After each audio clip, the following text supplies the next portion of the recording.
The restaurant owner had a strange habit. Every day during the busiest hours, she would let a beggar come in to eat. The beggar's body odor instantly chased away hundreds of customers. But the female owner didn't care at all. She even sat next to the beggar in her cheongsam, telling him to eat slowly.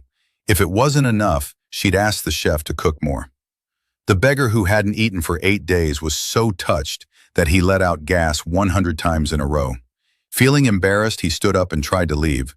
Seeing that, the lady owner quickly called out to him, stared at his face for a few seconds, then took out $1,000 and told him to buy clean clothes. She even offered him a job at the restaurant. It wouldn't make him rich, but at least he could eat well and wear warm clothes. But the female owner never imagined that this small act of kindness would bring huge fortune in the future. Turns out, this smelly beggar used to be a world-famous legendary chef. Back then, in an international cooking competition, he beat every opponent with ease, but suddenly lost in the final round. Why? His teacher had placed a bet for the opponent to win and forced him to lose on purpose, with a promise of $1 million compensation.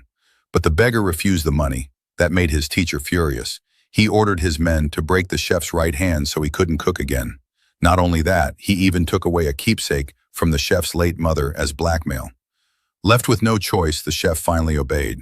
On the day of the final, he deliberately made burnt fried rice and lost the competition.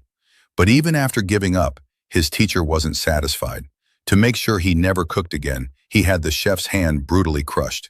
He ended up as a street beggar, just trying to fill his stomach. He often snuck into restaurants looking for leftovers. Most waiters were sick of him. Only the lady owner never kicked him out and even asked him to help wash dishes. One day, the restaurant was packed, but the head chef refused to work unless he got a raise of $3,000 per month. Otherwise, he'd quit immediately. The lady owner flat out refused. She then ordered the head chef's apprentice to take over. But as soon as the food was served, customers got angry because the apprentice's cooking was terrible.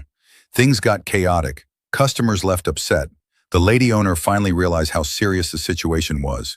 Even though she knew the head chef sabotaged on purpose, she still didn't want to give in. She said she'd rather shut down the restaurant than bow down to an immoral chef. Right then, a well-known mafia boss walked in, wanting to rent the place for a banquet, and demanded the food be served immediately.